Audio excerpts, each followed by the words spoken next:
Because mental toughness is what you choose to put your focus on. And for those of you, and I can see it in your eyes, I can see it in your focus. For those of you who've chosen to ignore that and put your focus on getting the most detailed notes possible, whew, you look so tough right now. And you have looked tough in the last 5-10 minutes. Some of you, I want to recruit you. Just because that mental toughness, I'm sure you do that on the court and off the court. It's what you choose to put your focus on. Are you going to feel tired today? Yes. And the rest of the week? Yes. Do you put your focus there? I can let my feelings dictate my actions. I can feel really tired at 5 a.m. and say, you know what, man, I'm so exhausted.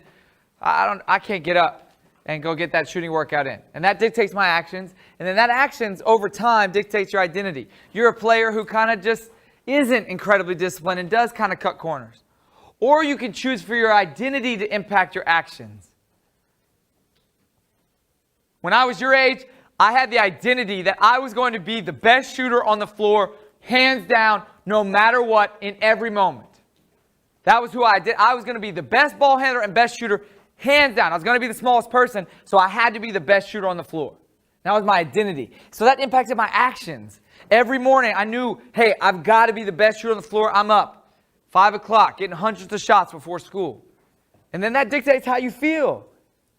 One thing I'd add to my notes is a quote from Dick Venzio. The habit of excellence can become enjoyably addictive. The habit of excellence can become enjoyably addictive.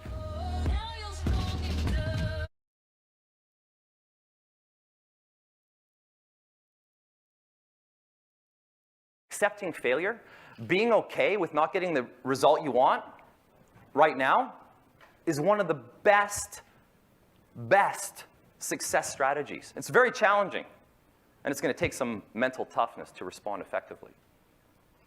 To paraphrase one of my favorite athlete statements of all time, Michael Jordan said, "In my career, I've missed over 9,000 shots. I've lost almost 300 games. 26 times I've been trusted to take the game-winning shot, and I've missed. I've failed over and over and over again in my life, and that's why I succeed. I can accept failure. I just can't accept not trying." Because something's already been programmed into the system. It's the implicit belief that your capabilities are more or less fixed from birth. You know, have you ever thought, I wish I was stronger, I was smarter, I was faster, I was more patient, I had different genetics?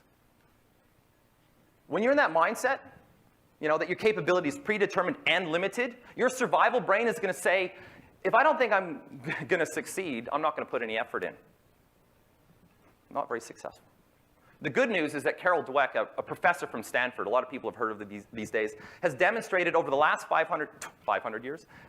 She's been around for a while.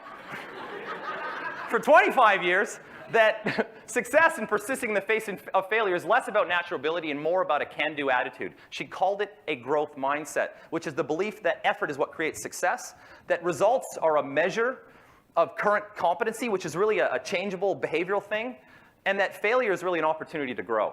And that's in contrast to what she calls fixed mindset, the belief that success is a result of stable traits, and results themselves are unchangeable, you know, and they show a measure of, you know, immutable ability, and that failure is likely an indicator to give up. And her research also started with kids. She gives kids puzzles, 4 puzzles, 3 of them unsolvable, and then lets them get frustrated for a while. You kind of get the feeling that psychology research and cruelty to children go hand in hand. Anyway, so the kids get frustrated, then you give them a break, and then you come back and you say, well, you can play again with some puzzles. Choose from the previous 4. The kids who believe that the previous results were determined by effort, they actually go on and choose one of the unsolved puzzles to keep going with it. The kids who believe that their previous results were determined by ability choose the one that they'd already solved. A sort of helpless, kind of complacent, perhaps, you know, need to feed a fragile ego. So if you believe that effort is the key, you're going to see failure as a challenge. And if you believe that ability is the key, you're going to give up when you fail. My way of interpreting the growth mindset for high performance is to say, fail going 100%. Be okay with failure as long as you do everything you can to succeed. Do you get excited by this stuff?